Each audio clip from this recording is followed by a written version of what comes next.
जय हो भारत देश। हेलो दोस्तों, आपके अपने यूट्यूब चैनल शिक्षा की रोशनी 24 में एक बार फिर से स्वागत है। आज हम वैदिकोत्तर साहित्य से संबंधित महत्वपूर्ण प्रश्नोत्तर को समझेंगे, जो आपके आने वाली इतिहास से संबंधित सभी प्रतियोगी परीक्षा के लिए महत्वपूर्ण होगा। तो चलिए वीडियो को शुरू करते हैं।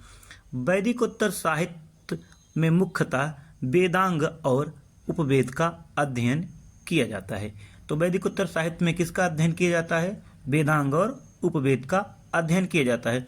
चलिए सबसे पहले हम देखते हैं वेदांग से क्या महत्वपूर्ण फैक्ट है, उसको समझते हैं। वेदों को सही ढंग से समझने के लिए वेदांगों की रचना हुई। किसको सही ढंग से समझने के लिए? वेदों को सही ढंग से समझने के लिए वेदांगों की रचना हुई। इनकी संख्या 6 है। पहला है शिक्षा, दूसरा है कल्प, तीसरा है व्याकरण और चौथा है निरुक्त, पांचवा है छंद और छठा है ज्योतिष। ये 6 वेदांग है। इन्हें वेदों को सही से समझने के लिए इनकी रचना की गई है। चलिए हम एक एक वेदांग के बारे में महत्वपूर्ण फैक्ट को समझते हैं। पहला है शिक्षा। वैदिक स्वरों के शुद्ध उच्चारण के लिए, किसके लिए? शुद्ध उच्चारण के लिए शिक्षा शास्त्र की रचना की गई। इसे स्वर विज्ञान भी कहा जाता है। यानी जो शिक्षा है इसे स्वर विज्ञान भी कहा जाता है। शिक्षा शास्त्र के ग्रंथ का नाम गायलम है। जो शिक्षा शास्त्र है उस ग्रंथ का क्या नाम है? गायलम है। इसके प्रवर्तक वामाज्य जी हैं। कौन है? वामाज्य हैं। चलिए हम अगला देखते हैं। दूसरा महत्वपूर्ण वेदांग है कल्प। क्या है कल्प? कल्प का अर्थ होता है कर्मकांड अर्थात विधि नियम। ऐसे विधि नियम जो सूत्र में लिखे गए हो कल्प सूत्र कहलाते हैं। ऐसे विधि नियम जो सूत्र में लिखे गए हो क्या कहलाते हैं? कल्प सूत्र कहलाते हैं। कल्प सूत्र के 3 भाग हैं। कल्प सूत्र के कितने भाग हैं? 3 भाग है। कौन कौन है? श्रौत सूत्र, गृह सूत्र, धर्म सूत्र।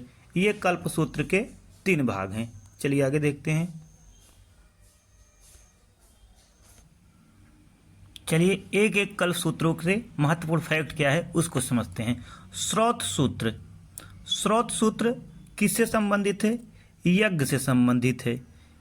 यानी इसमें यज्ञ से संबंधित जानकारी हमको देखने को मिलती है। श्रौत सूत्र का एक भाग है शुल्ब सूत्र। इसके एक भाग का नाम है शुल्ब सूत्र, जिसमें यज्ञ वेदियों के नापने का उल्लेख है। इसी में रेखा गणित का प्रारंभ माना जाता है। कहने का मतलब इसी से रेखा गणित का प्रारंभ माना जाता है। किससे? तो शुल्ब सूत्र से रेखा गणित का प्रारंभ माना जाता है। यानी शुल्ब सूत्र से रेखा गणित का जन्म हुआ था। ठीक, महत्वपूर्ण है, इंपॉर्टेंट है। चलिए आगे देखते हैं। अगला महत्वपूर्ण जो सूत्र है वो है गृह सूत्र। इसमें कर्मकांड एवं यज्ञों का विवरण मिलता है। गृह सूत्र में क्या क्या मिलता है? कर्मकांड एवं यज्ञों का विवरण देखने को मिलता है। इसके रचयिता आश्वलायन माने जाते हैं। इसके रचयिता कौन माने जाते हैं? आश्वलायन माने जाते हैं। चलिए आगे देखते हैं। धर्म सूत्र। इसमें राजनीतिक, सामाजिक एवं धार्मिक कर्तव्यों का उल्लेख किया गया है। धर्म सूत्र से सामाजिक व्यवस्था जैसे वर्णाश्रम, पुरुषार्थ की जानकारी मिलती है। यानी धर्म सूत्र से हमको क्या जानकारी मिलती है? वर्णाश्रम व्यवस्था और पुरुषार्थ के बारे में जानकारी देखने को मिलती है। धर्म सूत्र के प्रणेता आप स्तंभ माने जाते हैं। महत्वपूर्ण है, परीक्षा में प्रश्न बनेगा कि धर्म सूत्र के प्रणेता कौन माने जाते हैं। तो धर्म सूत्र के प्रणेता आप स्तंभ माने जाते हैं। चलिए आगे देखते हैं। सबसे प्राचीन सूत्रकार गौतम जी माने जाते हैं। कौन माने जाते हैं? गौतम जी सबसे पुराने सूत्रकार माने जाते हैं। चलिए आगे देखते हैं। अगला महत्वपूर्ण वेदांग है व्याकरण।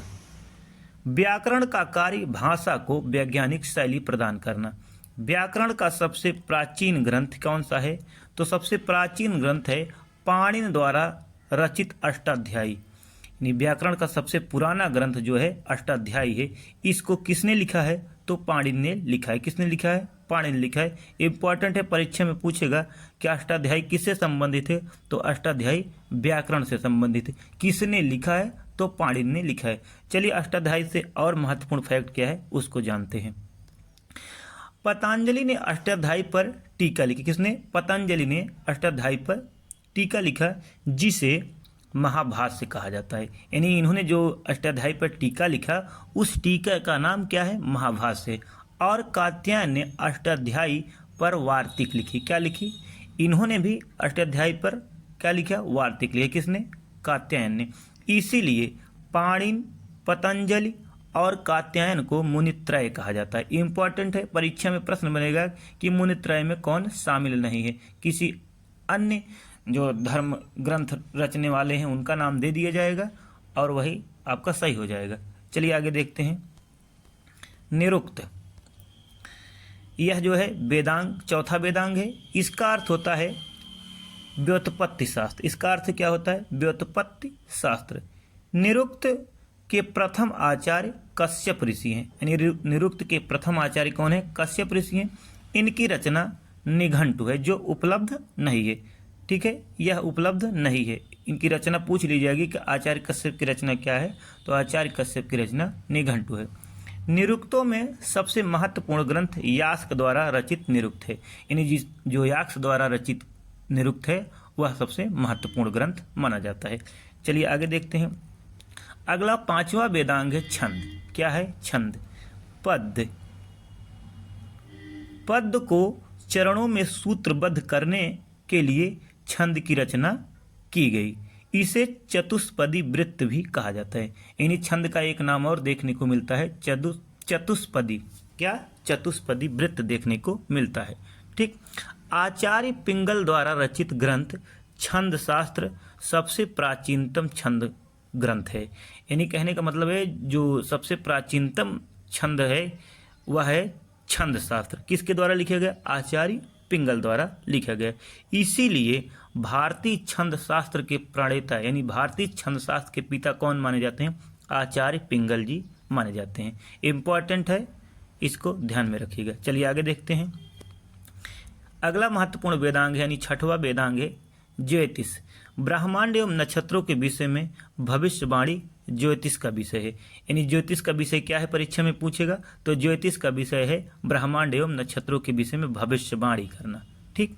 ज्योतिष का प्रथम ग्रंथ लगध मुनि द्वारा रचित वेदांग ज्योतिष है। यानी इसका प्रथम ग्रंथ कौन सा है? तो वेदांग ज्योतिष है। किसने लिखा? तो लगध मुनि द्वारा लिखा गया। ज्योतिष के अन्य ग्रंथ जैसे गार्गी संहिता, बृहद संहिता एवं नारद संहिता, ये सब ज्योतिष के महत्वपूर्ण ग्रंथ हैं। चलिए आगे देखते हैं। पाणिनि के अनुसार वेद रूपी शरीर अर्थात वेदांगों की तुलना शरीर के अंगों से की गई। यानी जो अभी हमने 6 वेदांग का अध्ययन किया, पाणिनि महोदय ने उसकी तुलना शरीर के अंगों से की। अब कौन से वेदांग की तुलना किस अंग से की है उसको चलिए देखते हैं। जैसे व्याकरण की तुलना इन्होंने किससे की है? मुख से। और निरुक्त की तुलना किससे किया है? कान से। ज्योतिष की तुलना किससे किया है? नेत्र से। शिक्षा की तुलना किससे किया? नासिका, नाक से। और कल्प की तुलना किससे किया? हाथ से। आगे देखते हैं। उसके बाद छंद की तुलना इन्होंने किया है पैर से। जो छंद है उसकी तुलना किससे किया है? पैर से किया है। ठीक। इंपॉर्टेंट है, परीक्षा में प्रश्न बनेगा कि पाणिनि महोदय ने व्याकरण वेदांग की तुलना किस अंग से की है? तो मुख से की है। ये आपका सही आंसर हो जाएगा। चलिए आगे देखते हैं। वैदिकोत्तर साहित्य में उपवेद का अध्ययन भी किया जाता है। इसको हमने पहले ही शुरू में ही देख लिया, तो इससे इम्पॉर्टेंट फैक्ट क्या है चलिए उसको देखते हैं, समझते हैं। उपवेद का संबंध वेदों से है। पहला ही प्रश्न आपके एग्जाम में बनेगा कि उपवेद का संबंध किससे है? तो वेदों से है। इनकी संख्या 4 है। इनकी संख्या कितनी है? 4 है। वह 4 कौन कौन से? आयुर्वेद, गंधर्व वेद, धनुर्वेद, शिल्प वेद। ये 4 उपवेद हैं। अब इन उपवेदों से क्या महत्वपूर्ण फैक्ट है चलिए उसको देखते हैं। आयुर्वेद ऋग्वेद का उपवेद माना जाता है। यानी आयुर्वेद जो है किसका उपवेद है? ऋग्वेद से संबंधित है। इसमें चिकित्सा संबंधी ज्ञान देखने को मिलता है, अर्थात यह चिकित्सा संबंधी ज्ञान से संबंधित है। कौन? आयुर्वेद। आयुर्वेद के प्रमुख आचार्य श्वेतकेतु, जीवक, ये का है, चरक, सुश्रुत और धन्वंतरी माने जाते हैं। ये आयुर्वेद के प्रमुख आचार्य थे। आयुर्वेद किससे संबंधित है? तो ऋग्वेद से संबंधित है, यानी ऋग्वेद का उपवेद है। चलिए आगे देखते हैं। गंधर्व वेद, यह सामवेद का उपवेद है। किसका उपवेद है? तो सामवेद का। यह संगीत कला से संबंधित है। यानी जो गंधर्व वेद है किससे जुड़ा हुआ है? संगीत कला से जुड़ा है। ठीक। चलिए आगे देखते हैं। धनुर्वेद। धनुर्वेद यजुर्वेद का उपवेद है। किसका उपवेद है? यजुर्वेद का उपवेद है, यानी यजुर्वेद से संबंधित है। इसमें यानी धनुर्वेद में क्या उल्लिखित है? युद्ध कला, यानी युद्ध कला से यह संबंधित है। पूछा जाएगा कि युद्ध कला से संबंधित उपवेद कौन सा है? युद्ध कला से संबंधित उपवेद धनुर्वेद है। चलिए आगे देखते हैं। शिल्प वेद, अर्थात यानी कहने का मतलब यह अथर्ववेद से संबंधित है। यानी यह शिल्प वेद किसका उपवेद है? अथर्ववेद का उपवेद है। यानी इसमें क्या देखने को मिलता है? तो इसमें हमको शिल्प संबंधी कला के ज्ञान देखने को मिलते हैं, अर्थात यह शिल्प संबंधी कला के ज्ञान से संबंधित है। ठीक है, यहाँ से वैदिकोत्तर साहित्य से इतने महत्वपूर्ण पॉइंट हैं जो आपके एग्जाम के लिए महत्वपूर्ण होगा। और अगर वीडियो आपको अच्छी लगी हो तो लाइक शेयर सब्सक्राइब जरूर करिएगा। मिलते हैं अगले वीडियो में। जय हो भारत देश।